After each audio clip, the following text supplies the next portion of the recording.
Alhamdulillah alladzi hadana li hadza wa ma kunna linahtadiya laula an hadanallah. Segala puji bagi Allah Jalla Jalaluh yang telah memberikan hidayahnya kepada kita. Kalau bukan karena hidayah yang Allah berikan, kita nggak akan merasakan nikmatnya petunjuk. Nikmatnya berada di atas ketaatan. Nikmatnya dapat menjalankan perintah Allah dan menjauhi larangan.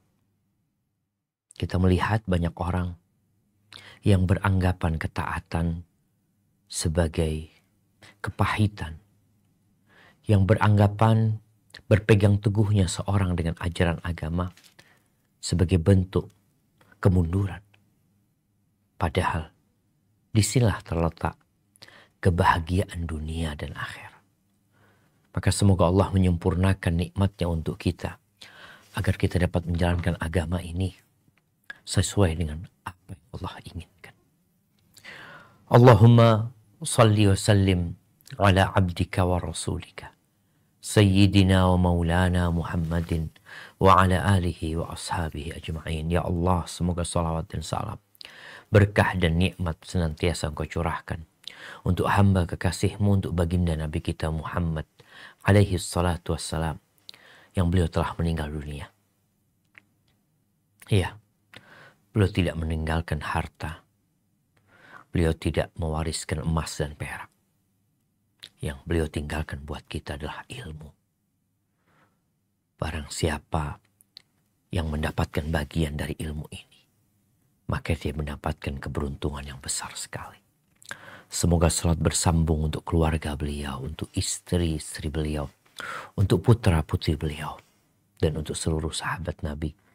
Semoga Allah meridhai kita bersama mereka.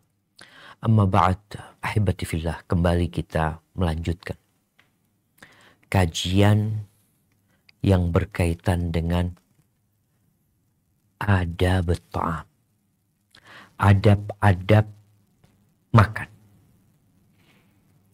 Ya, kita melihat ya bahwa makan dan minum adalah nikmat yang Allah berikan kepada hambanya untuk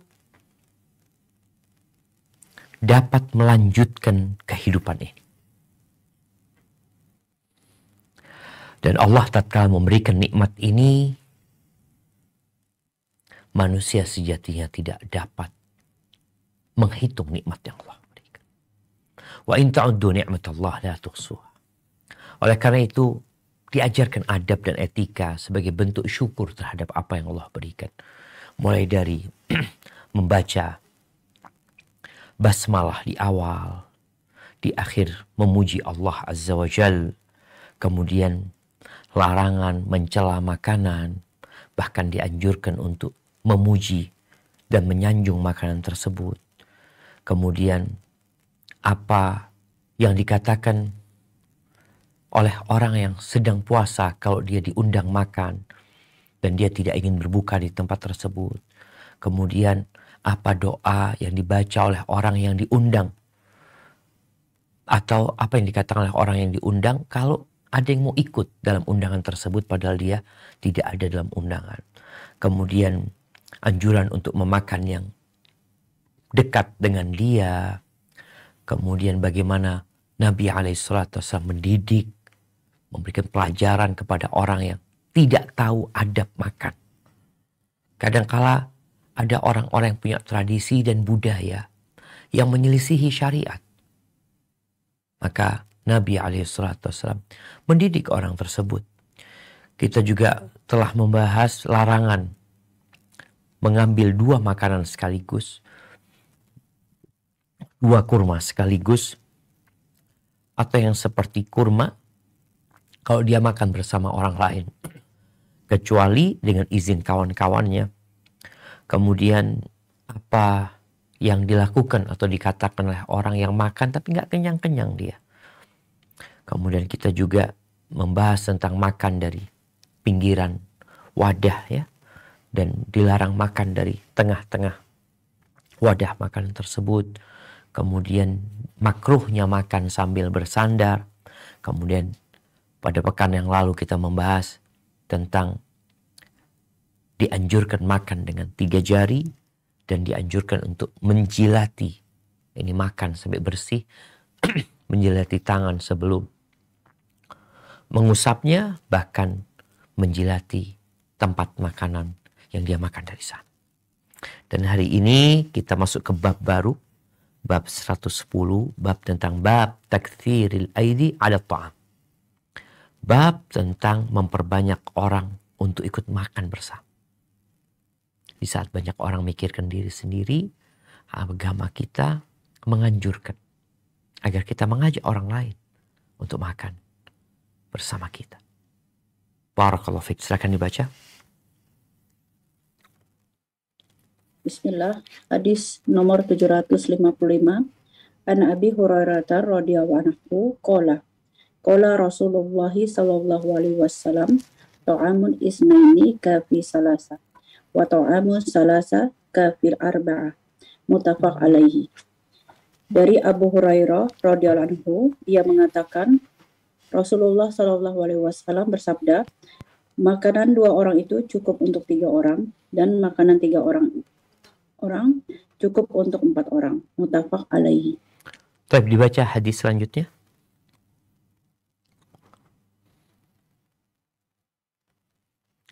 Hadis 756.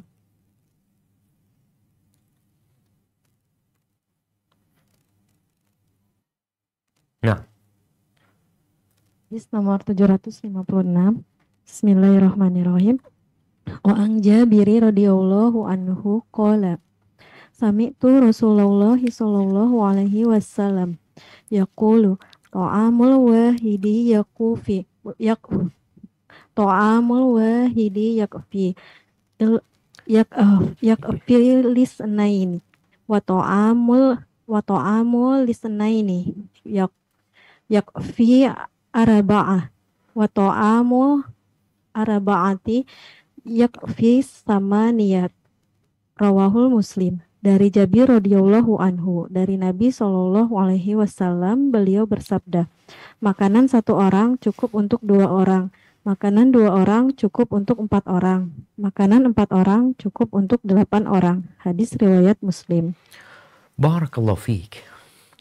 Iya, hadis ini berulang sebenarnya. Telah dibahas di bab 162. Bab 162, ajib.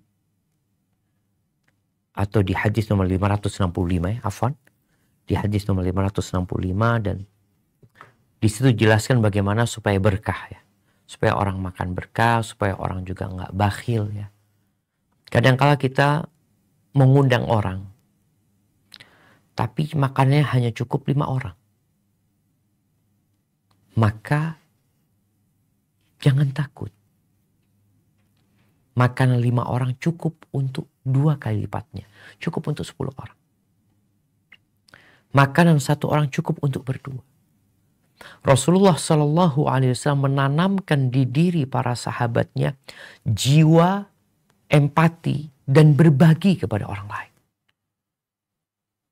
Kita diciptakan bukan untuk makan. Seorang yang beriman makan pun dalam rangka mendekatkan diri kepada Allah Azza wa Jalla. Dan dalam makanan itu ada berkah. Dan dengan mengajak orang lain makan bersama kita akan tambah berkah buat kita.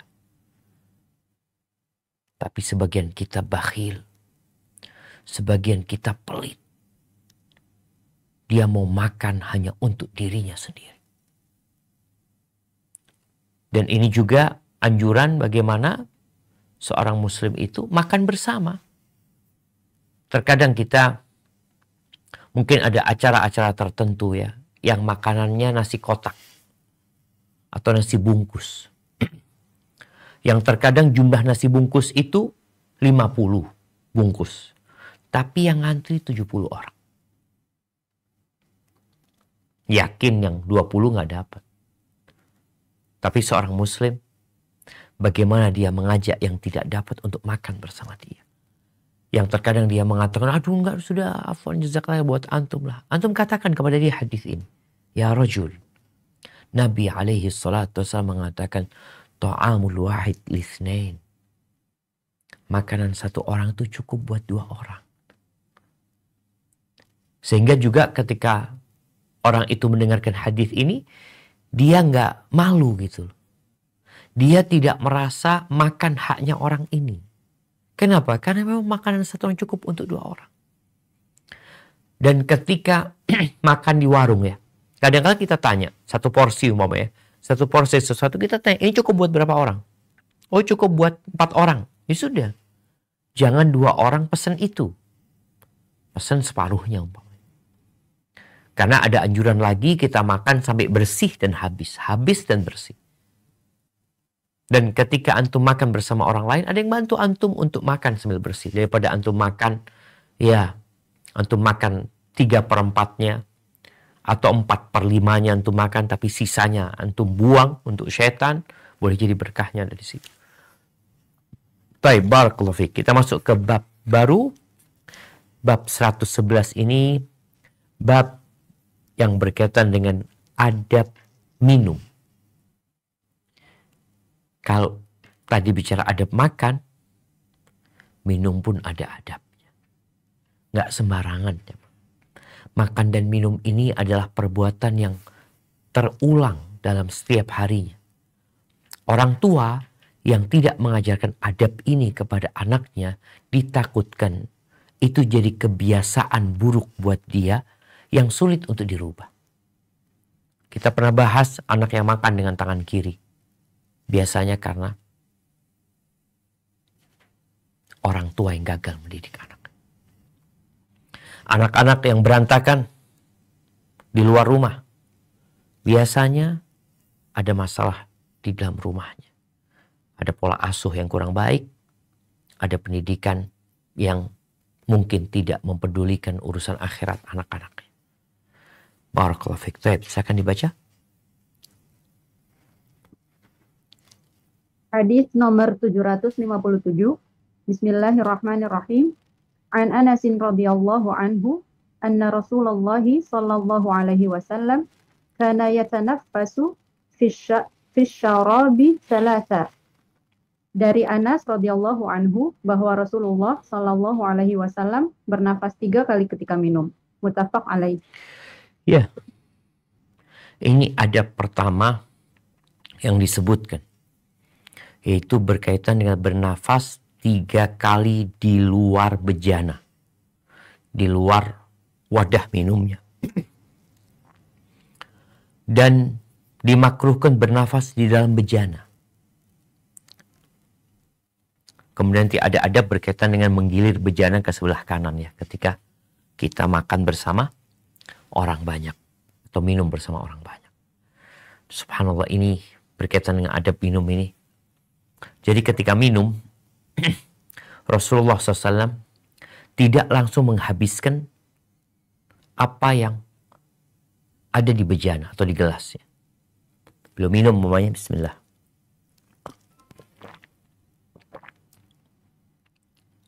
Kemudian beliau minum yang kedua kali, minum yang ketiga kali. Jadi tidak bernafas di dalam. Ada orang yang minum ya, glok glok glok glok glok. Dia butuh nafas, dia nafas di situ.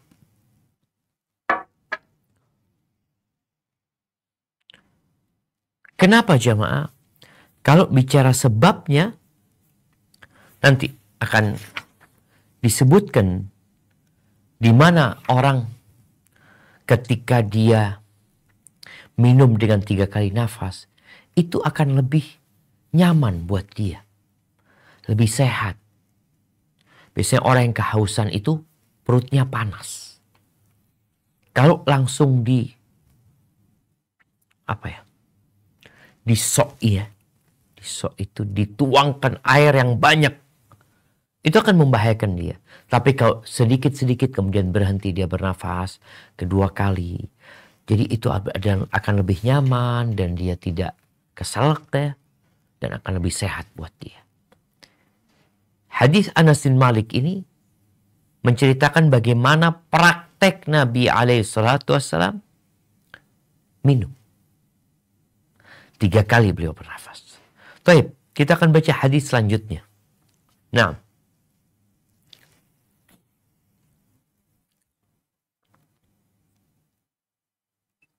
Bismillah, hadis nomor 758.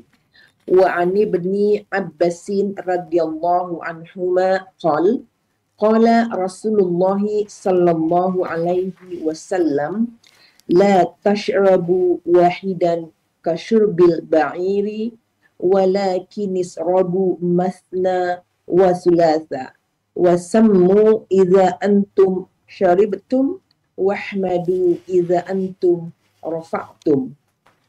Rawahul Tirmidzi wa qala hadis hasan. Dari Ibnu Abbas radhiyallahu anhuma, dia mengatakan Rasulullah sallallahu alaihi wasallam bersabda, janganlah kalian minum satu kali tegak seperti minumnya unta, tetapi minumlah 2 atau 3 kali tegak, dan sebutlah nama Allah jika kalian minum, dan bacalah hamdalah jika kalian selesai minum. Hadis riwayat At-Tirmidzi, dan dia mengatakan hadis hasan. Barakallahu fiik. Hadis ini diperselisihkan kesahihannya. Al-Imam Nawawi menukil hadis ini hasan berdasarkan pernyataan At-Tirmidzi. Tapi banyak yang mendhaifkan hadis ini. Secara makna kita lihat, ya, Nabi memberikan contoh ya, kalau minum 3 kali nafas. Di hadis ini ada larangan untuk meminum sekali tegak seperti onta. Tapi minumlah 2 kali, 3 kali. Ini bukan batasan ya, harus 3 kali ya. Engkau boleh 4 kali, boleh 5 kali. Karena ada orang mungkin airnya terlalu banyak. Dan ini juga pesan buat teman-teman ya. Ketika minum di air kemasan, di gelas atau di botol, tolong kau habiskan. Karena biasanya nggak ada yang akan minum lagi, akan dibuang. Supaya engkau dapat berkahnya lagi apa yang kau minum.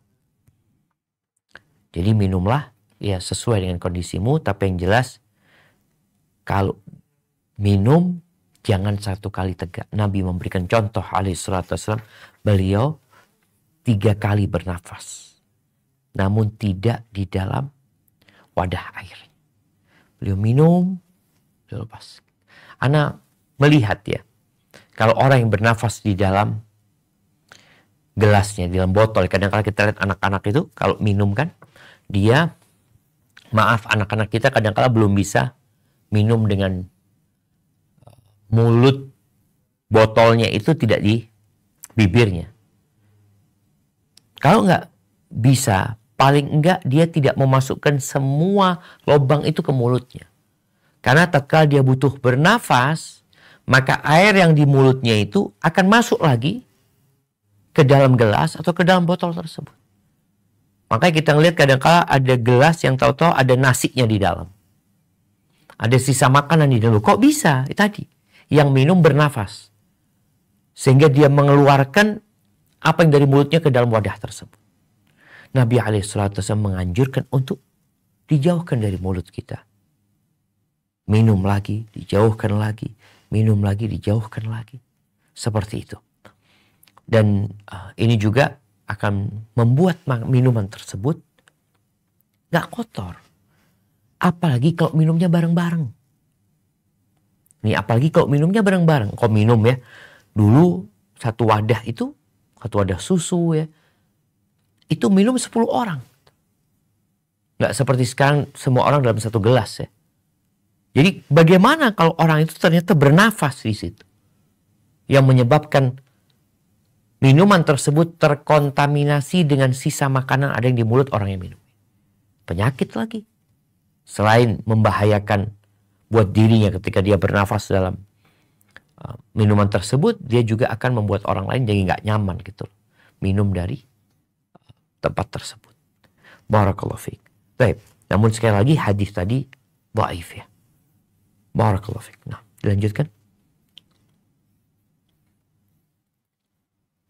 Bismillahirrahmanirrahim. Hadis nomor 759.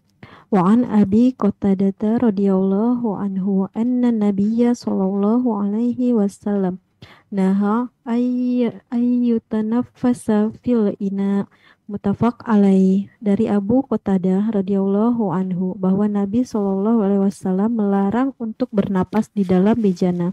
Muttafaq alaih. Masya Allah ya, kita lihat nih. Nabi melarang hal itu. Apalagi tadi kalau kondisinya bejana itu digunakan untuk minum bersama. Yang mungkin tradisi itu dianggap aneh sekarang. Contoh ya, kita makan bersama, gelasnya satu. Sebagian orang mengatakan, enggak minta gelas lainnya. Rasulullah SAW bersama istrinya minum di satu gelas. Bahkan Aisyah menceritakan bagaimana dia meneguk minuman dari gelas tersebut. Lalu Nabi berikan kepada Nabi alaihi salatu wassalam. Apa kata Aisyah radhiyallahu anha? Fawada'a fahu ala mawdi'i fiyya. Nabi alaihi salatu wassalam meletakkan mulutnya di tempat mulutku. Ini suami istri. Tapi dalam kondisi makan bersama pun nggak apa-apa, kita sesama kawan ya. Mau pesan minuman, satu minuman kemudian diminum bersama juga itu tidak mengapa, asalkan adabnya dijaga.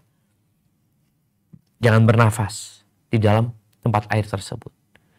Karena boleh jadi tadi ada air liur, ada dahak atau sisa makanan yang menyebabkan air itu jadi bau dan jadi nggak nyaman untuk orang lain meminumnya. Dan insya Allah semua pada pengalaman ya dengan anak-anak mereka yang ketika minum mereka bernafas yang menyebabkan gelas tersebut penuh dengan nasi atau bekas makanan anak-anak. Barakallahu fikum. Nah, silakan dilanjutkan. Bismillah. Wa an Anas radhiyallahu anhu anna Rasulullah sallallahu alaihi wasallam utiya bilabanin qashiba bima'in wa an yaminihi a'rabiyyun wa an yasarihi Abu Bakr radhiyallahu anhu. Fashariba thumma a'qal a'rabiyya wa qala al-aymana fal-aymana. Muttafaq alaih. Dari Anas radhiyallahu anhu bahwa Rasulullah sallallahu alaihi wasallam pernah dibawakan susu yang telah dicampur dengan air. Sedang di sebelah kanan beliau terdapat seorang Arab Baduy dan di sebelah kiri beliau terdapat Abu Bakar radhiyallahu anhu. Kemudian beliau minum, lalu memberikannya kepada orang Arab Baduy tersebut seraya berucap, utamakan yang kanan dan terus yang kanan. Muttafaq alaih. Masya Allah, barakallahu fi. Kita lihat di sini bagaimana Rasulullah SAW minum di satu wadah bersama sahabatnya semua. Nggak pakai gelas tiap orang ya. Ketika itu Nabi dibawakan susu yang telah dicampur dengan air. Apa hukumnya mencampur susu dengan air? Boleh apa enggak? Kalau dijual nggak boleh. Kecuali engkau ngasih tahu ini susunya campuran air. Tapi kalau untuk dikonsumsi sendiri, diminum ya bebas. Engkau mau campur air, engkau mau campur apa. Karena itu untuk dikonsumsi, bukan untuk dijual. Sehingga tidak ada unsur penipuan di sini. Nabi SAW dikasih susu yang sudah dicampur dengan air. Kenapa dicampur dengan air? Wallahu a'lam, boleh jadi karena jumlah susunya sedikit, dicampur dengan air, atau karena hal lainnya. Ketika Nabi dikasih, Nabi yang pertama dikasih itu wadah, beliau minum. Di kanannya ada orang Arab Badui. Di kirinya ada Abu Bakar Siddiq. Kalau bicara secara kedudukan, maka kita tahu kedudukan Abu Bakar Siddiq radhiyallahu anhu di sisi Allah, di sisi Nabi alaihi salatu wassalam. Tapi Nabi tidak memberikan kepada Abu Bakar. Kenapa? Karena ini bicara syariat. Tidak bicara perasaan. Disebutkan di beberapa riwayat, Umar mengatakan, ya Rasulullah berikan kepada Abu Bakar. Nabi tidak memberikan kepada Abu Bakar. Nabi memberikan kepada orang Badui yang ada di kanan Nabi SAW. Kenapa? Karena orang Badui ini punya hak di mata syariat. Maka Nabi menjelaskan agar Abu Bakar tidak bawa perasaan, kenapa kok Nabi tidak memberikan kepada aku, kenapa kok diberikan kepada orang Badui ini. Maka Nabi menyebutkan adab ketika engkau makan, disuguhin makan, minuman, yang minuman itu harus diputar umpamanya. Maka yang paling berhak adalah yang berada di kanan orang yang pertama dapat. Orang yang pertama dapat. Ana dapat nih. Maka ana minum, kemudian ana berikan kepada yang kanan ana. Walaupun yang di kiri ana itu orang yang lebih mulia daripada yang di kanan. Karena agama memerintahkan yang kanan dulu dan terus ke yang kanan. Nabi menjelaskan ini sehingga Abu Bakar tahu, sehingga para sahabat jadi faham. Kalau orang Arab Badui ini punya hak dalam syariat, adab minum ini, sehingga dia yang pertama dapat. Baik, kita lanjutkan hadis yang sesudahnya. Bismillah, hadis nomor 761. Wa an Sahl bin Sa'd radhiyallahu anhu anna Rasulullah sallallahu alaihi wasallam utiya bi syarabin fashariba minhu wa an yaminihi gulam wa an yasarihi ashyakh faqala li gulam ata'zanu li an utiya haula'i faqala gulam la wallahi la uthiru bi nasibi minka ahadan fatallahu Rasulullah sallallahu alaihi wasallam fi yadihi muttafaq alaih. Dari Sahal bin Sa'ad radhiyallahu anhu bahwa Rasulullah sallallahu alaihi wasallam pernah dibawakan kepada beliau minuman. Lalu beliau meminumnya, sedang di sampingnya terdapat seorang anak muda dan di sebelah kirinya terdapat orang-orang yang sudah tua. Maka beliau bersabda kepada anak muda itu, apakah kamu mengizinkanku jika aku berikan minuman ini kepada orang-orang yang sudah tua itu? Anak muda itu menjawab, demi Allah, ya Rasulullah, aku tidak akan mendahulukan bagianku darimu kepada seorang pun. Maka Rasulullah Shallallahu Alaihi Wasallam memberikan minuman yang ada di tangan beliau itu kepada anak muda tersebut. Muttafaq alaih. Barakallahu fiik ya. Ini kejadiannya mirip dengan hadis yang sebelumnya, di mana Nabi alaihi salatu wasallam, kalau tadi hadis Anas bin Malik, kalau ini dari Sahal bin Sa'ad As-Sa'idi radhiyallahu anhu, bahwa Rasulullah SAW disuguhkan kepada beliau minuman dalam satu wadah, biasanya wadahnya agak besar, dan ini untuk minum bersama. Nabi minum alaihi salatu wassalam. Dan yang di kirinya ada bocah. Gulam itu biasanya yang belum tumbuh jenggotnya. Dan di kanan, yang di kanannya bocah, yang di kirinya asyikh, sesepuh dari sahabat Nabi SAW. Nabi mengatakan kepada bocah ini, ata'dzanu li an u'tiya haula? Engkau kasih izin aku enggak? Aku berikan kepada yang tua dulu.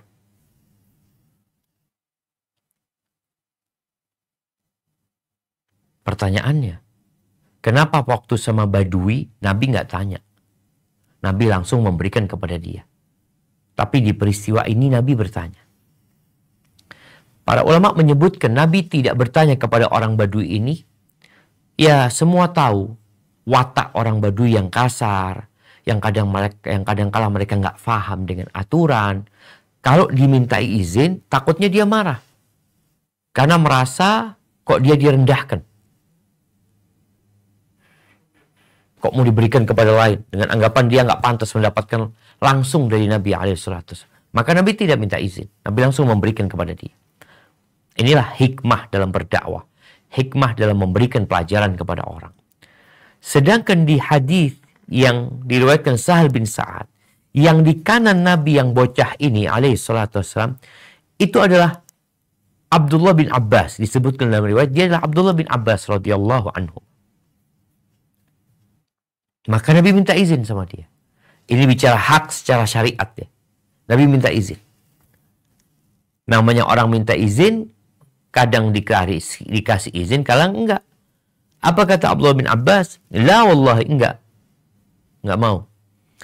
La uthiru binasibi minka ahadan. Kata dia mengatakan, demi Allah aku tidak akan mendahulukan bagianku darimu kepada seorang pun. Artinya dia mau dapat bagian berkah tempat minumnya Nabi SAW.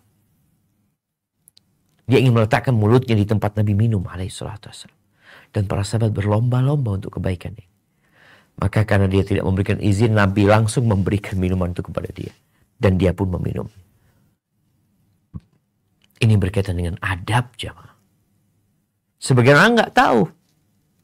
Dia pikir yang tua duluan. Iya. Kalau engkau menyuguhkan makan atau minuman, kadang-kala kita umpamanya bawa minuman di talam ya, kita bawa.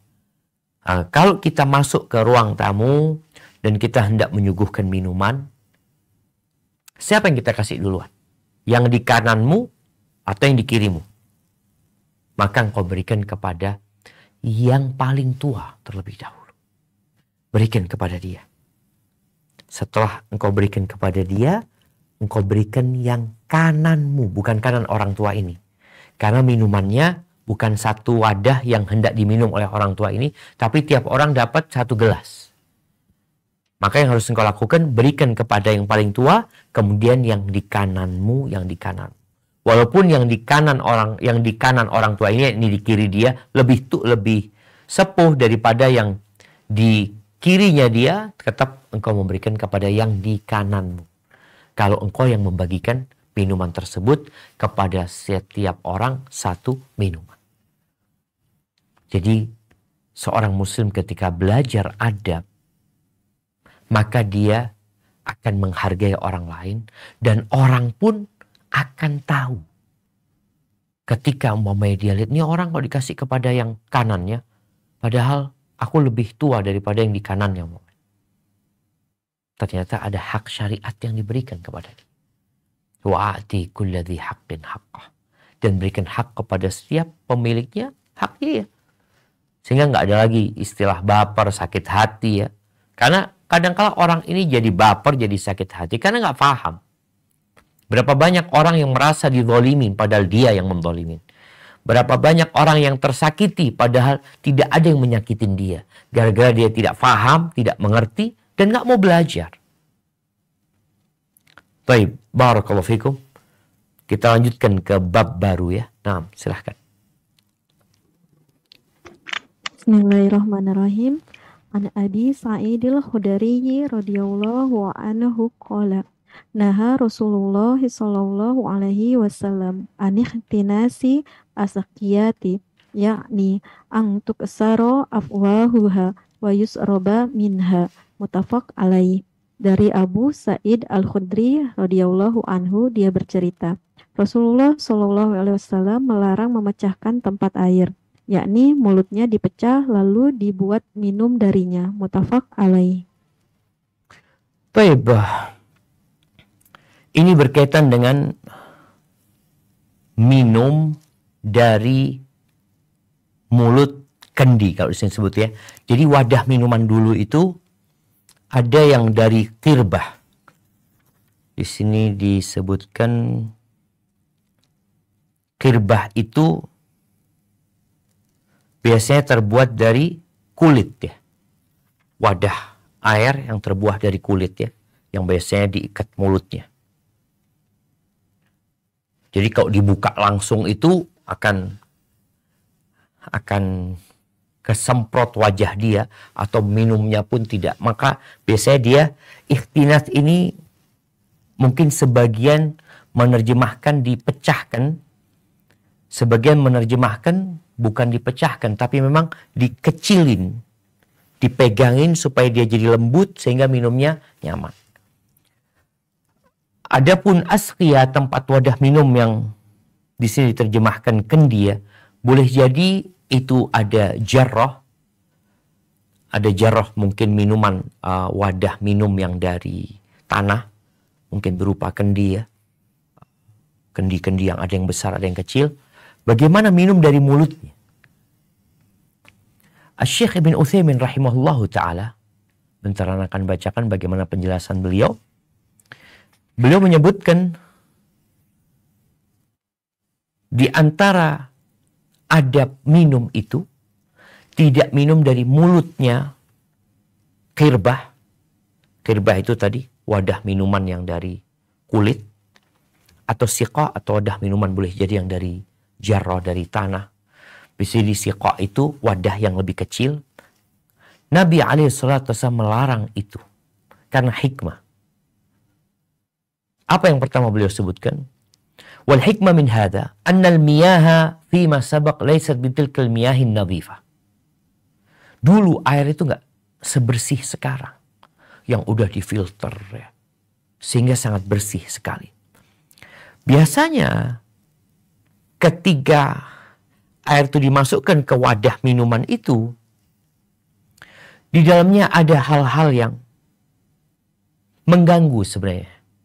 Seperti adanya potongan kayu ya, mungkin ada serangga atau apa saja. Inilah yang akhirnya Nabi SAW melarang hal itu. Dia minum dari mulut wadah air ini. Disebutkan oleh beliau, karena nanti akan membahayakan dia. Kalau dia tuang ke gelas umpamanya, dia kan tahu bagaimana kondisi airnya. Kalau ada sesuatu yang mengganggu, nanti Nabi SAW menyuruh dibuang. Dituangin, dibersihkan, baru dia minum yang bersih dari air tersebut. Kemudian disebutkan ada seorang yang minum dari mulutnya qirbah itu, wadahnya air, tempatnya air itu, ternyata yang keluar adalah ular dari wadah tersebut. Karena biasanya kan ular itu cari tempat yang dingin kadangkala ya. Dia tadi serangga-serangga juga kadangkala di sana. Maka tadi ketika sama orang ini minum dari mulutnya wadah tersebut atau dihancurin mulutnya wadah tersebut, ternyata yang keluar adalah kotoran yang akan membahayakan dia. Jadi seperti ini. Kecuali dalam kondisi yang orang terpaksa. Di sini beliau menyebutkan, walaysa min dzalika asyurb, walaysa min dzalika asyurbu min as-sumbur, au min al-jarrar allati yukhzanu fiha al-ma'. Dan tidak termasuk dalam larangan ini orang minum dari keran. Kalau sudah tahu airnya memang bersih gitu. Jadi kalau air kadang-kadang kan kita lihat ada orang minum dari keran ya. Beliau mengatakan tidak termasuk dalam larangan, apalagi kalau sudah tahu wadahnya itu memang bersih, maka ini seperti minum dari gelas, dari tempat-tempat air yang memang sudah maklum kebersihannya dan tidak akan membahayakan dia. Ini pendapat Syekh bin Utsaimin rahimahullahu taala. Baik, dilanjutkan.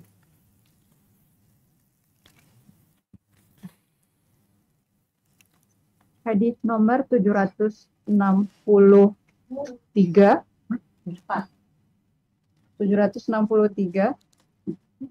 Bismillahirrahmanirrahim. Wa an Abi Hurairah radhiyallahu anhu qala naha Rasulullah sallallahu alaihi wasallam an yushraba min fis-siqai awil qirbah. Muttafaq alaih. Dari Abu Hurairah radhiyallahu anhu, dia berkata, Rasulullah sallallahu alaihi wasallam melarang untuk minum dari mulut tempat air atau kendi. Muttafaq alaih. Na'am, barakallahu fiik. Tapi di sini disebutkan Nabi melarang minum dari tempat air, maksudnya wadah air tadi yang seperti kulit ya. Qirbah itu lebih kepada yang dari kulit, di sini disebutkan ya. Dan di masa lalu bahwasanya orang itu punya wadah minum yang beragam. Ada yang kecil, ya yakni qirbah, ada yang hanya untuk mungkin 1 liter, tapi ada wadah yang besar yang bisa berisi 5 liter ya. Maka dikatakan tadi wadah air yang lebih umum itu yang besar dan kecil qirbah, tapi kalau yang lebih kecil biasanya disebut siqa. Cuma di sini terjemahannya kendi, nggak selalu kendi ya. Maka di sini Rasulullah SAW melarang untuk minum dari mulutnya siqa awil qirbah tadi. Sama dengan hadis yang sebelumnya di mana Nabi SAW melarang hal tersebut. Cuma larangan ini tidak sampai tingkatan haram. Makruh saja. Kenapa? Di hadis yang sesudahnya kita akan baca. Nah, tafadhal.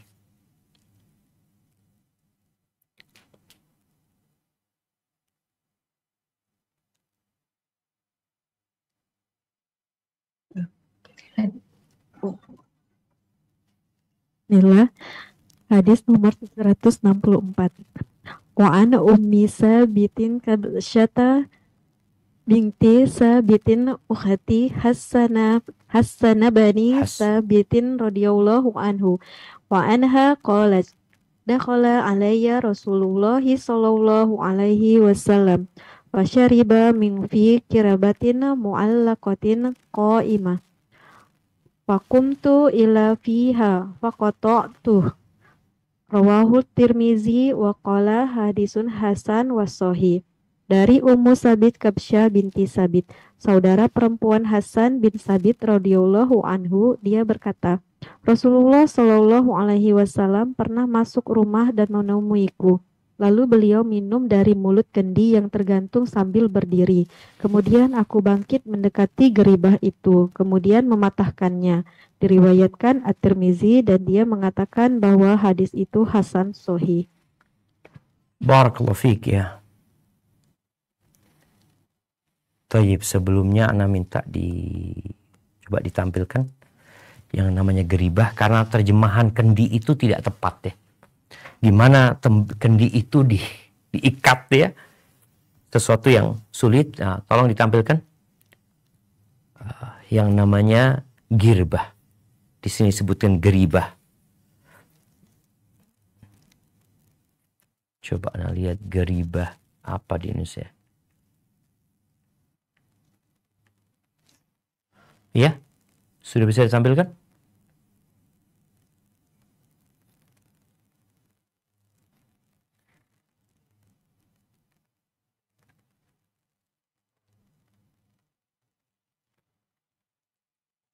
Nah,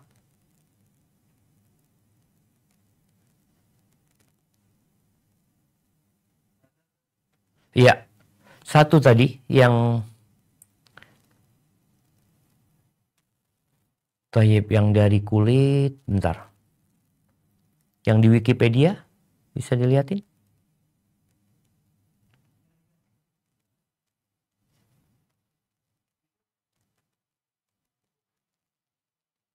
Anda kirimkan ke grup ya.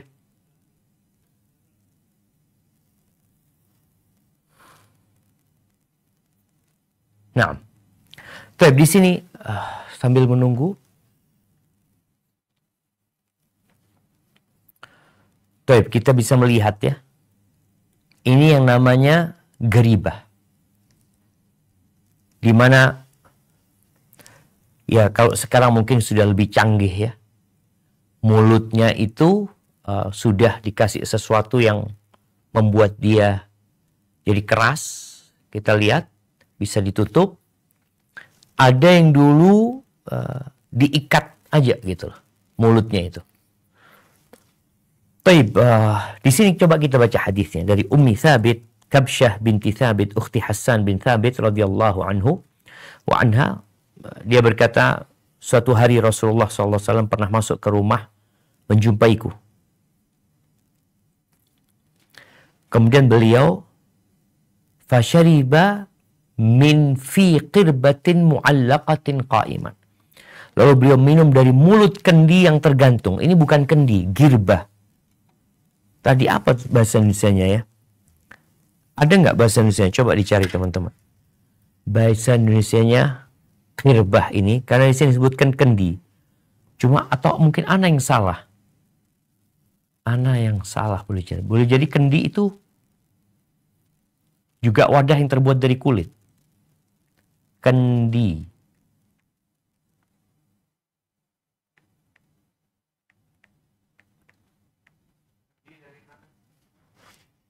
Iya, jadi kalau kendi ini lebih dari tanah ya. Sedangkan girbah ini bukan dari tanah. dari kulit. Maka apa yang dilakukan oleh Ummi Thabit?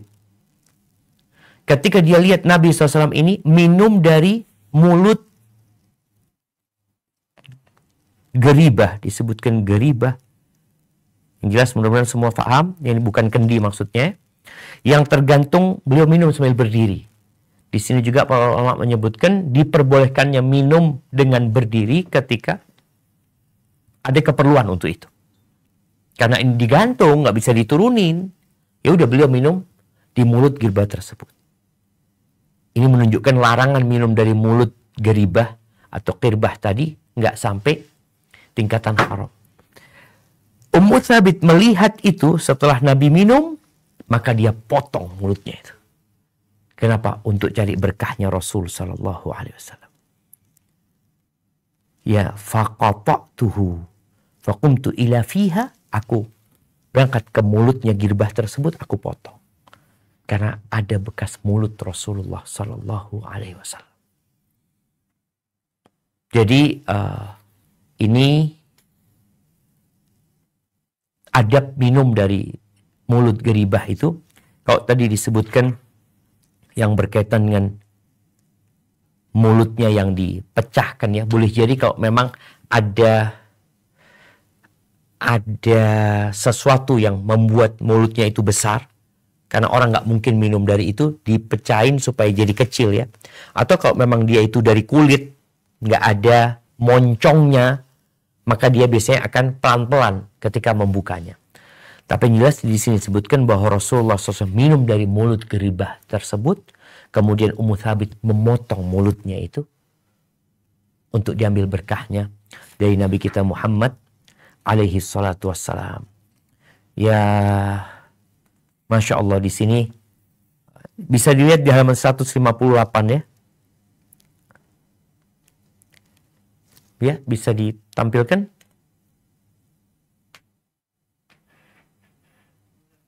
Taib. Kita lihat kosakata hadis fi girbah, mulut kendi. Kemudian al-qirbah artinya apa? Kulit hewan yang sudah disamak yang dijadikan sebagai tempat air. Bagaimana jadi mulut kendi sedangkan girbah sendiri maknanya bukan kendi. Taib, barakallahu fik. Semoga bisa difahami ya.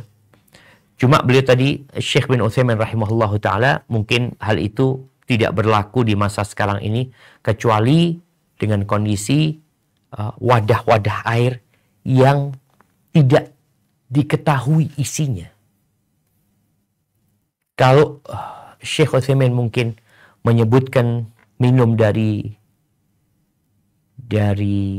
keran ya, kan ada keran air minum memang seperti itu. Walaupun kadangkala juga perlu berhati-hati ya. Wallahu a'lam. Kadangkala yang keluar dari keran tersebut airnya kotor karena sudah sisa. Maka mungkin lebih berhati-hati tidak minum dari sana, tapi minum dari tangannya. Jadi dibuka keran itu udah kelihatan airnya bersih, baru dia minum. Karena dikhawatirkan tadi wadahnya nggak bersih. Kalau hikmah dari larangan tersebut, dikhawatirkan ada sesuatu yang membahayakan. Jadi sesuatu yang tidak ketahuan isinya, mungkin lebih berhati-hati kalau kita tidak langsung menyocopnya langsung meletakkan mulut kita di tempat tersebut. Kecuali engkau dapat memastikan memang wadahnya bersih. Hadza wallahu a'lam bishawab. Baik, kita masuk ke bab 113. Nah, makruh meniup minuman.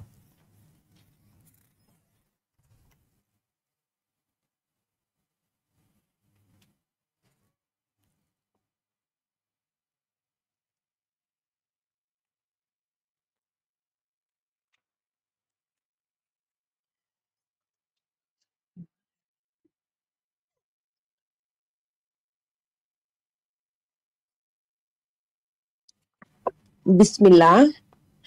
Hadis nomor 765.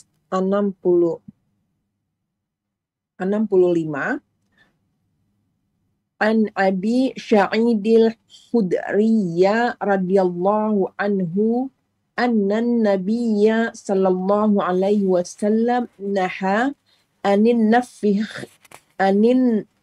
nafkhi fi syarrabi faqala rajulu kadzatu Faqala araha rajulun. Mungkin bacanya faqala rajulun. faqala rajulun al-kadzatu araha fil ina faqala ahriqha qal inni la arwa min nafsin wahid Min nafasin. qala Nafasin. Bukan nafsin tapi nafas. nafasin wahid qala wahidi qala fa'abnil qadaha Fa'abinil. Fa'abinil qadaha.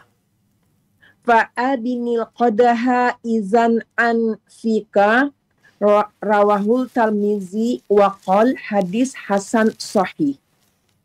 Dari Abu Sa'id Al-Khudri radhiyallahu anhu bahwa Nabi Shallallahu alaihi wasallam melarang meniup minuman. Kemudian ada seseorang yang bertanya, bagaimana jika aku melihat ada kotoran dalam bejana? Beliau menjawab, tuangkan saja minuman yang ada kotoran itu. Orang itu berkata, sesungguhnya aku tidak puas atau kenyang dengan satu teguk saja. Beliau menjawab, kalau begitu jauhkanlah gelas dari mulutmu. Hadis ini diriwayatkan At-Tirmizi dan dia mengatakan hadis ini hasan sahih. Masya Allah jemaah. Ya. Ini larangan meniup minuman ya. Dulu yang ditiup minuman, sekarang orang meniup makanan juga ya. Ketika panas ditiup sama dia. Sebenarnya kalau kita melihat di antara hikmah dilarangnya meniup makanan atau minuman ini, ya agar yang namanya kotoran di mulut itu tidak pindah ke minuman tersebut. Kalau ada kotoran di tempat minum tersebut, kadang-kadang kita mau minum, kayak ada sesuatu yang sebenarnya, apa boleh kita tiup? Nabi SAW menyuruh tuangkan yang kotor itu. Kan kita bisa kadang-kadang ada semutnya atau ada apa minuman tersebut, ya udah dibersihkan, bukan ditiup. Karena tadi sesuatu yang dari mulutmu belum tentu bersih gitu. Memang engkau membersihkan minuman itu dari kotoran, tapi engkau membuat minuman tersebut kotor dengan tiupan yang dari mulut.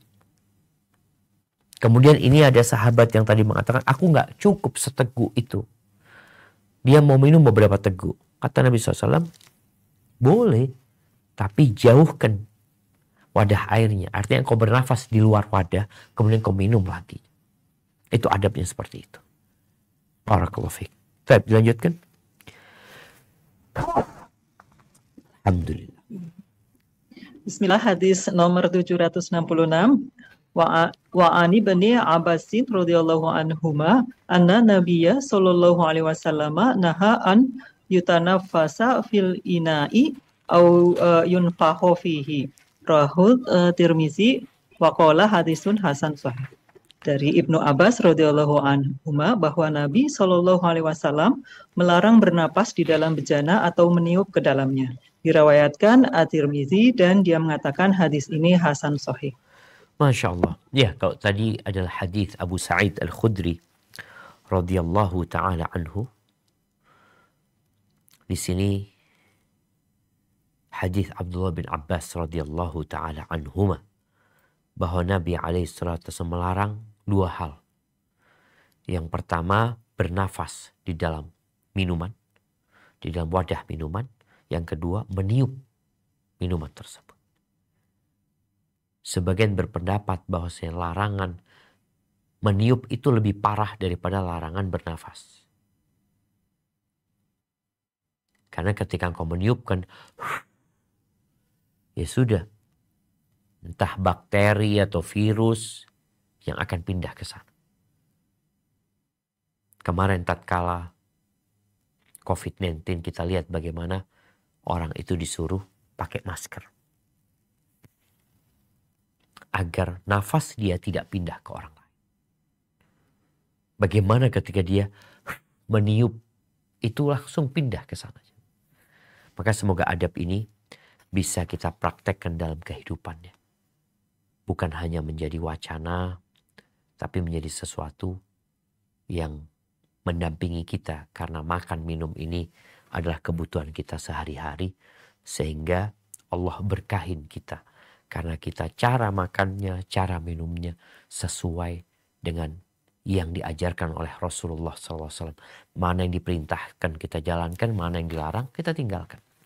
Hadza wallahu a'lam bishawab. Kita cukupkan di sini, mungkin kita masuk ke sesi tanya jawab. Nah, ana kembalikan ke moderator. Jazakumullah khair, barakallahu fiikum Ustadz yang telah memberikan fawaid, tausiah, wasilah, ilmu nasihat, penjelasan dari kitab Syarah Riyadhus Shalihin karya Imam An-Nawawi rahimahullah pada hari ini. Dan sebelum masuk ke sesi kedua, yakni sesi tanya jawab, kami Ghuraba Muskat dan Ghuraba Muslimah sebelumnya ingin mengucapkan terima kasih juga kepada channel-channel dari Media Sunnah yang telah turut serta menyiarkan, merilai kajian pada hari ini, yakni selain Ghuraba Muskat ada Sapa Muslim, Ghuraba Muskat, Kans Media Sunnah, dan Usman TV. Kami ucapkan jazakumullah khair wa barakallahu fikum. Ustadz, ini ada pesan juga dari seorang ibu, orang tua yang putrinya terkena musibah, yaitu masih ada di ICU dan belum sadarkan diri karena gula darah meningkat sehingga meningkatkan keasaman darah. Mohon agar Ustadz dan para jamaah untuk mendoakan putri beliau. Barakallahu fiik jamaah. Kita lihat ya, betapa banyaknya generasi masa kini yang terserang penyakit, yang dulunya penyakit itu mungkin hanya orang tua yang terserang.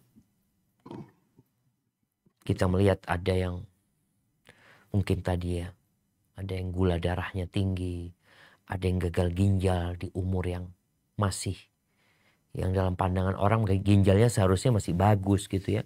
Ala kulli hal, apa yang terjadi dengan saudari kita ini semoga jadi pelajaran buat kita semua agar menjaga pola makannya, agar tidak sembarangan makan dan minum. Tidak ada wadah yang lebih buruk yang diisi oleh manusia yang dipenuhi lebih daripada lambung dia. Tapi kalau bicara doa, maka kita memohon kepada Allah Azza wa Jal, Rabbul Arsyil Azim ya. Allah yang memerintahkan kepada kita untuk berdoa dan memohon kepadanya agar Allah menyembuhkan saudari kita ini dan menyembuhkan yang sakit dari umat Islam ya. Allahumma shfiha shifaan ajilan ghaira ajil. Allah berikan kesembuhan yang segera, yang tidak tertunda, dan Allah berikan afiah kepada dia, diselamatkan dari segala bala, musibah, dan penyakit-penyakit yang lainnya. Barakallahu fikum. Ustadz, kita akan ke sesi tanya jawab ya Ustadz. Silahkan kepada Sentul untuk meng-unmute mic-nya. Assalamualaikum warahmatullahi wabarakatuh. Waalaikumsalam warahmatullahi wabarakatuh. Tafadhal ya. Izin bertanya, ini ada seorang ummahat yang menitipkan pertanyaan tapi agak di luar tema, nggak apa-apa Ustaz? Tafadhal kalau Ustaznya bisa jawab. Alhamdulillah. Jadi ada dua pertanyaan. Yang pertama itu ada keluarga sepasang suami istri. Kemudian si suaminya kadang-kadang suka sholat di rumah dengan berbagai macam alasan. Misal hujan atau gerimis atau capek karena pulang kerja. Terus di awal-awal istrinya itu suka mengingatkan untuk agar suaminya itu wajib berjamaah di masjid. Tapi mungkin karena nasihatnya itu tidak langsung dilaksanakan gitu. Nah, istrinya itu suka menolak apabila diajak berjamaah di rumah gitu. Jadi karena suaminya suka sholatnya di rumah, terus kemudian mengajak istrinya, tapi istrinya itu menolak diajak berjamaah dengan suaminya karena bersikeras suaminya itu harusnya sholat di masjid gitu. Bagaimana keadaan si suaminya ini? Apakah tetap mendapat pahala 27 derajat walaupun sholatnya di rumah? Dan mungkin bagaimana sikap si istrinya ini? Apakah benar istrinya tersebut menolak ajakan suaminya untuk berjamaah di rumah atau gimana gitu. Gitu dulu Ustaz mungkin. Barakallahu fiik, jazakallahu khair. Barakallahu fikum. Iya. Kalau bicara bagaimana istri menyikapi suami yang belum ke masjid. Yang pertama seharusnya dia bersabar. Memohon kepada Allah Azza wa Jal agar suaminya mendapatkan hidayah. Dengan cara ya tetap mengingatkan dia untuk ke masjid. Kalau suaminya akhirnya nggak ke masjid dengan banyak alasan, lalu dia mau sholat berjamaah di rumah bersama istrinya, apa yang harus dilakukan istri? Ya nggak ada masalah, dia turutin suaminya. Artinya kalau dia tidak bisa mengajak suaminya sholat ke masjid, alhamdulillah suaminya masih mau sholat. Dan kita tahu wanita tidak dianjurkan berjamaah. Dia termasuk yang tidak dituntut untuk berjamaah. Sehingga ana rasa sang istri ketika suaminya mau sholat di rumah, dia mau jadi imam dengan harapan masih dapat bagian dari jamaah tersebut, maka engkau sholatlah. Tapi tetap mengingatkan kepada suami bahwasanya engkau akan mendapatkan pahala 27 itu ketika ke rumah Allah Azza wa Jalla. Ketika berjamaah dengan orang-orang yang memang diperintahkan untuk berjamaah. Sedangkan perempuan ini nggak diperintahkan untuk berjamaah gitu loh. Jadi itu mungkin yang bisa dilakukan oleh istri. Dan ketika ngasih tahu suami ya, engkau dibuka apa? Dibuka pemikiran suami tentang besarnya pahala sholat berjamaah di masjid. Dari mulai dia keluar rumah, itu diangkat. Dengan satu langkah derajatnya, dihapuskan dosanya. Kemudian berapa jauh dia datang ke rumah Allah. Kemudian ketika dia sholat di shaf pertama ya, di sebelah kanan dia akan mendapatkan fadilah lagi. Kemudian bagaimana fadilah berjumpa dengan saudara-saudara. Rasulullah Shallallahu Alaihi Wasallam itu nggak pernah beliau meninggalkan jamaah di masjid kecuali kalau ada uzur. Kalau suaminya betul ada alasan karena hujan, karena dia kecapean, karena lelah, ya udahlah, nggak ada masalah. Tapi ketika dia semangat, ketika dia nggak ada alasan, bagaimana engkau mendukung dia untuk berangkat ke masjid? Dan sesekali mungkin engkau berangkat ke masjid. Loh Ustaz, perempuan kan nggak dianjurkan ke masjid. Iya, tapi Nabi alaihi salatu wassalam mengatakan, La tamna'u ima Allah masajid Allah. Jangan kalian larang hamba-hamba wanita Allah itu untuk ke rumah Allah. Ini menunjukkan diperbolehkan wanita untuk ke masjid. Walaupun lebih afdol ke rumah. Mungkin hal itu akan mendorong suaminya umpamanya. Masa istri anak ke masjid, anak nggak ke masjid? Seperti itu. Wallahu a'lam bishawab. Nah. Jazakumullah khair Ustadz. Semoga bisa dipahami bagi yang bertanya. Untuk pertanyaan yang selanjutnya kepada Uhti Mega yang sudah raise hand, silahkan untuk bertanya kepada Ustadz.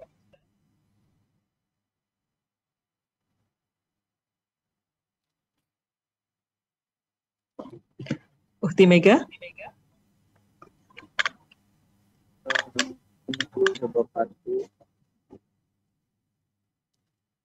Apa boleh meniup makanan atau tidak, karena ada yang bilang tidak baik dalam kesehatan. Kalau tidak boleh dalam Islam meniup makanan, hukumnya apa?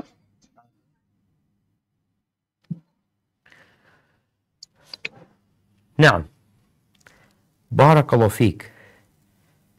Mungkin tadi sudah dijelaskan ya, berkaitan dengan meniup makanan. Di hadis tadi disebutkan Rasulullah SAW melarang meniup minuman.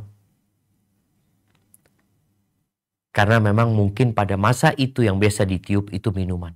Bukan karena minuman itu panas ya, tapi karena untuk membersihkan minuman tersebut. Kalau sekarang biasanya orang itu ya meniup itu karena panas. Kalau memang dia karena panas, engkau bisa dengan tidak meniup, dengan dikipas. Kenapa? Ketika engkau meniup, mamanya babysitternya yang niup, atau emaknya yang niup, atau siapa yang niup. Boleh jadi ada penyakit dalam mulut dia yang berpindah bakteri itu ke makanan dan minuman anaknya. Maka hadis-hadis tadi yang disebutkan, di situ ada larangan meniup makanan dan minuman karena untuk keselamatan orang tersebut sebenarnya. Dan ini menunjukkan orang itu perlu sabar, tidak terburu-buru. Engkau ketika makanannya panas, engkau tunggu sampai dingin.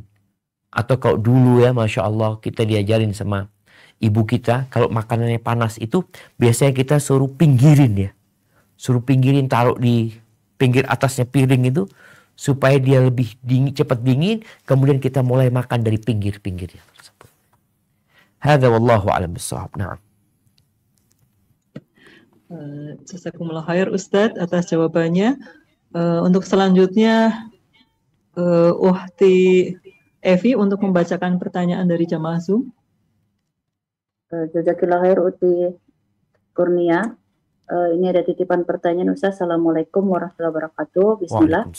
Doa Ustaz dan tim kajian selalu dalam keberkahan Allah Subhanahu wa taala. Izin bertanya Ustaz, apakah ketika makan kita tidak boleh berbincang Ustaz? Kalau nggak salah pernah dengar Rasulullah juga pernah berbincang ketika makan. Karena ada teman bilang ketika makan jangan ngobrol. Qadarullah teman saya itu tahu saya sedang belajar sunnah. Selalu dibilang dalam beberapa hal dengan kata-kata katanya mengikuti sunnah. Syukran Ustaz, mohon pencerahannya Ustaz. Barakallahu fikum. Ya, bicara apakah boleh berbincang-bincang sambil makan, sambil minum umpamanya. Kalau melihat hadis-hadis Nabi alaihi salatu wassalam, maka akan didapati ternyata Nabi alaihi salatu wassalam ngobrol sama para sahabatnya ketika makan. Baik obrolan itu berkaitan dengan memberikan penjelasan ya kepada para sahabatnya, memberikan ilmu kepada mereka. Sehingga mungkin ada beberapa buku yang menyebutkan minas sunnah al-hadith inda ta'am, termasuk sunnah berbincang ketika makan. Artinya mereka menyimpulkan bahwa Nabi SAW ketika makan beliau ngobrol gitu. Juga disebutkan bahwasanya orang-orang Yahudi itu, wallahu a'lam, nanti mungkin bisa dicek, mereka kalau makan diem, gak ada ngobrol. Baca doa terus, mereka makan tanpa ada obrolan. Hanya saja kalau mau ngobrol itu jangan sampai pada saat makanan ada di mulutnya. Kenapa? Ya namanya orang makanan ada di mulutnya. Lalu dia ngomong, boleh jadi akan terlempar dari mulutnya beberapa butir nasi atau beberapa butir yang dia makan ya. Maka adalah ketika dia ngobrol, dia pastikan tidak ada makanan di mulutnya. Hanya sambil makan dia ngobrol. Dan dulu orang tua kita memang kalau makan, kalau kita lagi makan nggak boleh ngomong. Kenapa? Takut tambah lama makan atau takut kesedak. Di sini jemaah. Tadi disebutkan Nabi SAW ngobrol ketika makan. Maka kita pun ikut. Jadikan waktu makan itu waktu untuk ngobrol bersama keluarga ya. Bahkan ana dengar banyak hal-hal besar itu yang tidak diputuskan di ruang rapat tapi diputuskan di ruang makan. Karena orang kalau lagi makan lagi seneng dia. Lagi santai, nggak tegang. Dan orang tua ketika memberikan nasihat kepada anaknya lagi makan ya, dengan nasihat yang penuh rasa cinta dan kasih sayang, insya Allah akan bisa dicerna sama mereka dan bisa diterima. Mungkin ada cerita-cerita yang tidak berat yang bisa diceritakan ketika makan. Jadi intinya diperbolehkan ngobrol sambil makan, tapi dengan catatan tadi, usahakan tidak ada makanan di mulut yang dikhawatirkan akan terpental dari mulutnya ketika dia ngobrol. Hadza wallahu a'lam bissawab. Selanjutnya kepada Uhtiras untuk membacakan pertanyaan selanjutnya. Jazakallah khair. Berikut salah satu pertanyaan dari jemaah Zoom Ustaz. Bismillah, izin bertanya Ustaz. Dalam kajian kali ini kita membahas terkait tindakan sahabat yang mengambil keberkahan dari bekas minum beliau. Bagaimana kita menyikapi dan menjelaskan kepada keluarga, teman, atau lingkungan bahwa keadaan tersebut hanya berlaku untuk Rasulullah saja. Apalagi zaman sekarang banyak yang berdalih mengambil keberkahan dari orang-orang saleh, bahkan mungkin sudah ke dalam tahap gulu. Jazakallah khair, Ustaz.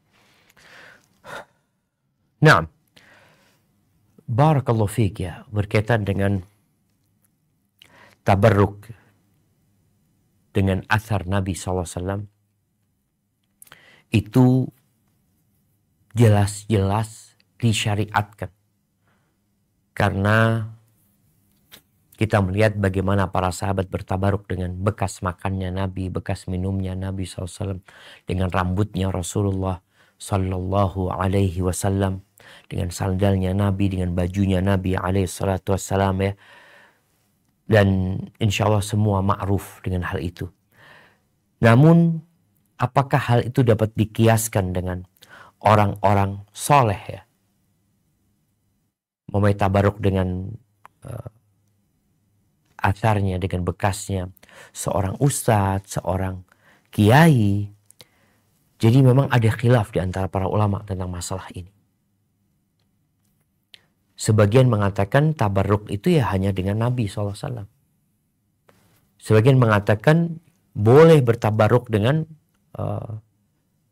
sahabat umpamanya, dengan bekas baju mereka.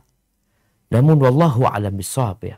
Kalau kita melihat, ana mungkin belum mendalami ya, tapi sepanjang yang ana tahu, tidak ada sahabat-sahabat yang bertabaruk dengan bekasnya Abu Bakar Siddiq. Bekas minumnya, dengan bajunya Abu Bakar, dengan sandalnya Abu Bakar, dengan rambutnya Abu Bakar. Enggak. Wala dengan Umar bin Khattab radhiyallahu anhu. Jadi mama ini rambutnya Abu Bakar, ini rambutnya Umar, ini bekas minumnya Umar, bekas minumnya Abu Bakar. Enggak ada. Maka ya mungkin yang bisa disampaikan kepada mereka, keluar dari khilaf yang terjadi, maka bertabaruk itu hanya dengan bekasnya Rasul Sallallahu Alaihi Wasallam. Kalau kita mau cari berkahnya orang soleh, ambillah berkah dari ilmunya. Ambillah berkah dari dekat bermajlis belajar sama mereka. Bukan mengambil berkah dari sandalnya umpamanya seperti itu. Hadza wallahu a'lam bishawab. Untuk selanjutnya ada pertanyaan dari salah satu jemaah Zoom, Ustaz. Assalamualaikum warahmatullahi wabarakatuh. Izin bertanya, apakah boleh minum dari air kemasan botol langsung tanpa menuangkan ke gelas terlebih dahulu, Ustadz? Dan apakah boleh jika tutup botol itu sangat kecil gitu ya, Ustadz? Apakah kita boleh minumnya dalam beberapa teguk dan kemudian bernapas tapi tidak masuk ke dalam mulut botol itu, Ustadz?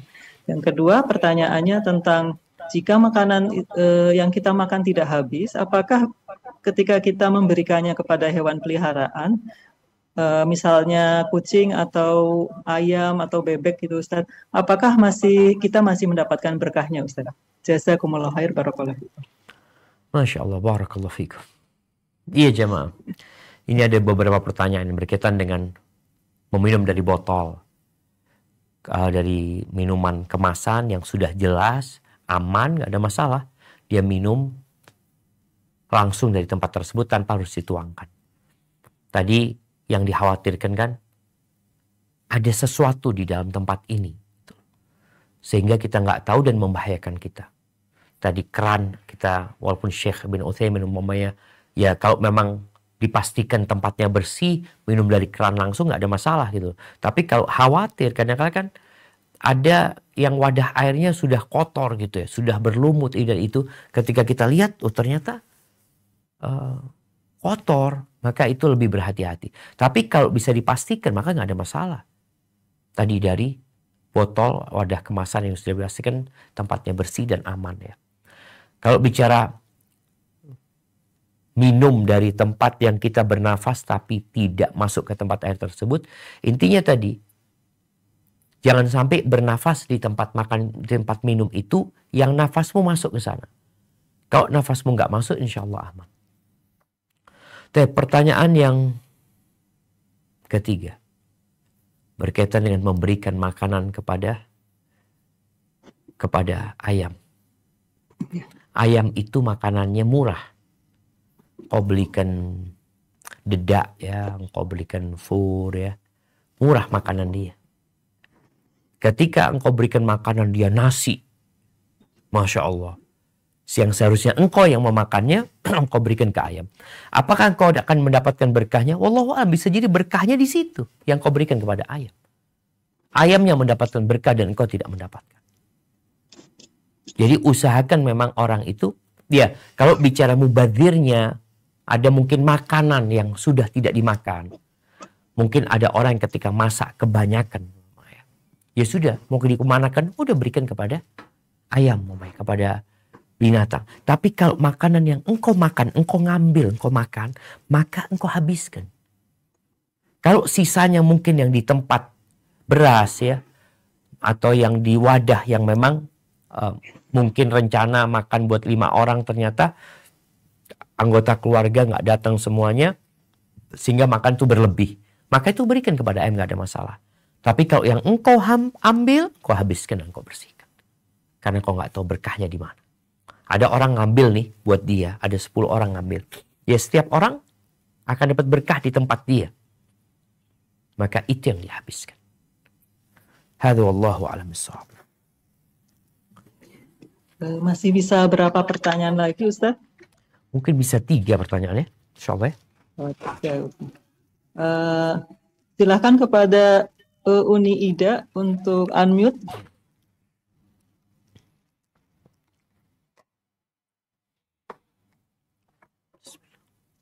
Ya, Assalamualaikum warahmatullahi wabarakatuh, Ustadz. Assalamualaikum. Semoga Allah selalu menjaga Ustadz, keluarga Ustadz, dan jemaah kajian Gerobah Muskat semuanya. Amin ya rabbal alamin. Ustadz, setelah mendengar sunnah makan dan adab minum ini, bagaimana kalau kita masih melanggar adab-adab tersebut? Terkadang tanpa kita sadari, seperti contohnya tangan kanan memegang sesuatu, tiba-tiba tangan kiri memasukkan sesuatu ke mulut, ataupun memegang minum, begitu Ustadz ya. Terus pas kita teringat, itu istighfar. Nah, apakah terkait dosa di dalam itu ketika kita memasukkan sesuatu dengan tangan kiri yang tidak seharusnya kita lakukan, atau hanya kita kurang melaksanakan sunnah-sunnah yang diajarkan Rasulullah SAW ini, Ustadz? Jadi apakah ada dosa di saat kita tidak tidak terlaksana dengan tangan kanan gitu, Ustadz, memasukkan sesuatu ke mulut, begitu juga waktu minum? Masya Allah, barakallahu fiik ya. Berkaitan dengan adab makan dan minum ini, ada yang wajib, ada yang hanya anjuran. Kalau wajib, maka kita tahu wajib itu sesuatu yang kalau dikerjakan mendapatkan pahala, yang kalau ditinggalkan berdosa. Itu yang wajib. Kalau bicara hanya anjuran, maka kalau dikerjakan dapat pahala, ditinggalkan dia rugi. Gak sampai berdosa, tapi dia rugi. Begitu pula lawannya haram. Kalau dikerjakan berdosa, ditinggalkan dapat pahala dia. Kalau makruh, di sini kalau ditinggalkan dia dapat pahala, kalau dilakukan dia akan rugi. Berkaitan dengan yang ditanyakan, makan dengan tangan kiri, apakah ini menjadi haram atau menjadi makruh saja? Pendapat yang rajih, haram makan dengan tangan kiri, berdosa. Wajib makan dengan tangan kanan. Oleh karena itu, tatkala seorang sahabat atau seorang yang bersama Nabi alaihi salatu wassalam makan dengan tangan kirinya, Nabi alaihi salatu wassalam mengatakan kepada dia, kul biyaminik, makanlah dengan tangan kanan. Lalu sahabat ini mengatakan, la astati, aku nggak bisa. Itu orang kalau sudah biasa makan dengan tangan kirinya, atau dia kidal, dia merasa nggak bisa makan dengan tangan kanan. Apa kata Nabi alaihi salatu wassalam? Semoga engkau nggak bisa. Akhirnya lumpuh tangan kanannya, nggak pernah kelihatan dia ngangkat tangan kanan. Maka di sini kita perlu fahami mana di antara adab-adab itu yang wajib dan mana di antara adab-adab itu yang hanya sunnah. Tapi secara umum, seorang muslim itu berusaha untuk menjalankan semua yang diperintahkan Nabi alaihi salatu wassalam selama dia mampu. Apa kata Nabi alaihi salatu wassalam? Idza amartukum bi amrin fa'tu minhu mastata'tum. Kalau aku memerintahkan kepada kalian dengan sebuah perintah, maka laksanakan sesuai dengan kemampuan kalian. Laksanakan.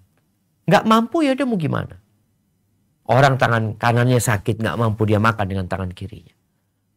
Wa idza nahaitukum anhu fantahu. Kalau aku larang, tinggalkan. Tinggalkan. Jadi larangan meniup makanan, udah jangan ditiup gitu. Nabi melarang. Oh larangannya ini haram apa makruh? Oh ada khilaf di antara para ulama. Nabi melarang jelas. Mau makruh pun tetap larangan. Maka berusaha engkau untuk tinggalkan. Kayak tadi makanan, kenapa engkau harus tiup? Karena panas dia, ingin didinginkan. Engkau seharusnya ada cara lain, tidak dengan meniup. Tujuannya bagaimana kan ada udara yang membuat dia jadi cepat dingin. Kau bisa kipasin. Atau engkau bisa tadi dengan dilebarin makanannya supaya dia cepat dingin. Hadza wallahu a'lam bissawab. Nah. Semoga bisa dipahami bagi Uhti Ida. Untuk selanjutnya kepada Uhti Evi membacakan pertanyaan selanjutnya dari jamaah Zoom. Silahkan. Jazakillah khair, Uhti Kurnia. Ini ada titipan pertanyaan Ustadz dari jamaah Zoom. Assalamualaikum warahmatullahi wabarakatuh. Semoga Ustadz dan jamaah kajian senantiasa dalam rahmat Allah. Izin bertanya. Mohon maaf Ustadz, di luar materi, seorang istri yang selalu pergi dari rumah suaminya dan bila dinasihati selalu keras jawabannya, selalu membanggakan kekayaan orang tuanya, merasa bisa segalanya, dan suami selalu mengalah, pintar mengadu domba suami dengan ibunya, dan mertua dengan orang tuanya, memutarbalikkan fakta Ustadz. Apakah kalau suami sudah tidak bisa lagi membimbing dan menasihatinya, apakah boleh Ustadz sementara dikembalikan sementara ke orang tuanya agar introspeksi diri? Mohon nasihat dan pencerahannya Ustadz. Jazakallahu khairan wa barakallahu fiik. Wa fikum wa barak. Masya Allah. Sabar banget nih suaminya. Masya Allah. Iya. Nasihat ana cepat dibungkus. Cari ongkir yang gratis. Cepat dikembalikan.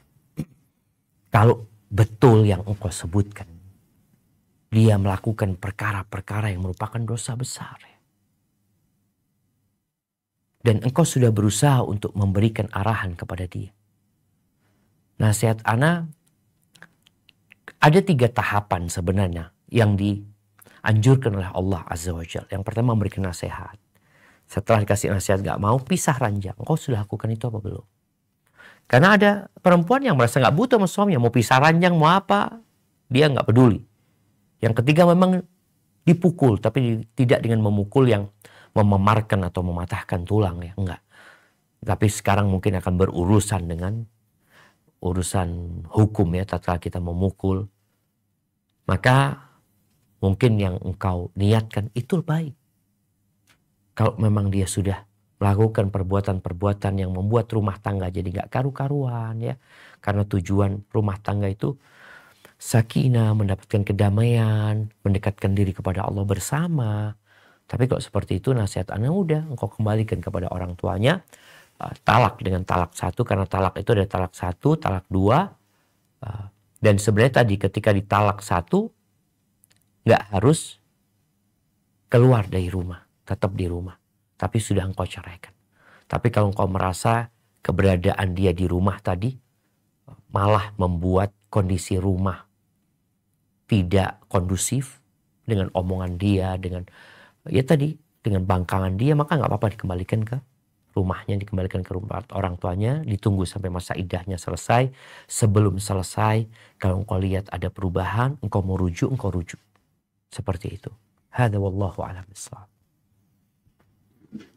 Afwan Ustadz, apa boleh satu pertanyaan lagi Ustadz? Tafadhali, nah, pertanyaan terakhir ini ya. Nah.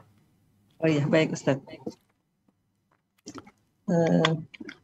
Assalamualaikum warahmatullahi wabarakatuh. Assalamualaikum Ustadz, izin bertanya. Apakah jika wanita suka bertemu makan bareng atau kafe tetapi bukan di rumah melainkan di tempat umum? Kalau di tempat umum biasanya lebih mudah dijangkau oleh semua dan juga lebih luas. Apakah ini hal yang baik Ustadz? Selanjutnya, Ana pernah dengar bahwa kita tidak boleh duduk di tempat di mana khamr dihidangkan. Saat ini kami tinggal di negara non-muslim, di mana orang-orang juga minum khamr di taman-taman, bahkan juga di kantor-kantor. Hampir semua resto atau kafe menjual khamr. Banyak muslim yang tetap duduk makan minum di sana dengan alasan kita hidup di negara minoritas muslim, dan sedikit sekali yang tidak menjual khamr. Yang penting homernya tidak di meja kita. Toh kita juga belanja di supermarket, di mana di sana juga dijual homer. Katanya di sini kita harus memperhatikan fikih minoritas. Bagaimana pendapat yang kuat dalam hal ini, Ustadz? Jazakumullah khairan wa barakallahu fiikum. Wa fiik wa barak. Nah, yang pertama berkaitan dengan keluarnya wanita dari rumah. Kita tahu wanita itu dianjurkan di rumah. Allah mengatakan waqarna fi buyutikunna. Kalian tinggallah di rumah-rumah kalian. Wala tabarrajna tabarrujal jahiliyatil ula. Kalau harus keluar, ada keperluan, ya keluarlah. Tapi jangan bersolek dengan persolekan atau dengan dandanan dan riasan orang jahiliyah. Maka nggak baik kalau dikatakan kumpul ya kongko di restoran, di rumah lah. Tidak di tempat umum yang engkau akan dilihat oleh laki-laki. Karena kalau tujuanmu memang ya silaturahim atau kajian atau arisan, usahakan di rumah. Jadi keluar dari rumah ke rumah. Tidak ke restoran, kecuali ada keperluannya. Memang engkau mau makan di sana dan nggak ada makanan di rumah. Kemudian yang kedua bicara fikih minoritas. Iya, perlu belajar fikih minoritas. Di antara fikih minoritas itu, kalau engkau tidak dapat menegakkan agamamu di tempat itu, engkau tidak dapat menunjukkan keislamanmu di tempat itu, engkau harus tinggalkan tempat tersebut. Kalau keberadaanmu di situ akan mengganggu keimananmu, engkau tinggalkan tempat tersebut. Maka perlu belajar fikih minoritas. Tapi berkaitan dengan makanan, tadi di restoran, ya dilihat kalau masih banyak restoran yang bisa dipilih, maka engkau memilih restoran yang tidak jual khamr. Kalau engkau terpaksa harus makan di restoran tersebut yang jualan khamr, maka hindarin engkau dekat dengan meja-meja yang ada khamrnya. Jadi seperti itu. Artinya memang engkau tidak di mejamu nggak ada khamr, tapi usahakan menjauh. Kalau lihat ada daerah kan, biasanya di restoran itu ada daerah yang smoking area umpamanya atau apa, engkau cari tempat yang menjauh dari kemungkaran itu terjadi. Karena tatkala kita melihat kemungkaran, kita diperintahkan untuk mengingkari dengan tangan kita, nggak mampu dengan lisan kita, nggak mampu baru dengan hati kita. Jadi kalau kondisinya memang tidak memungkinkan, ya sudah mau gimana lagi. Tapi kalau engkau bisa tidak berada di tempat itu, engkau beli makanannya, engkau bawa ke tempat lain yang lebih aman dari pelanggaran-pelanggaran itu, maka itu akan lebih baik. Di sini fikih minoritas ya, itu akan lebih baik. Tapi kalau nggak memungkinkan, ya apa hendak dikata. Kalau mamanya tadi mau ke taman juga mereka pada minum di sana. Kecuali engkau bawa ke rumahmu, sedangkan engkau sedang jauh dari rumahmu pada waktu itu. Bertakwalah kepada Allah sesuai dengan kemampuan. Tapi jangan bermudah-mudahan. Karena tujuan kita hidup adalah mencari keridhaan Allah Azza wa Jalla. Barakallahu fiik, itu mungkin yang dapat kita kaji pada kesempatan kali ini. Yang benar dari Allah Jalla Jalaluhu. Yang salah dari diri Anda pribadi, Allah dan Rasulnya terbebaskan dari kesalahan itu. Sampai berjumpa kembali. Semoga senantiasa dalam lindungan ilahi. Anda kembalikan ke moderator.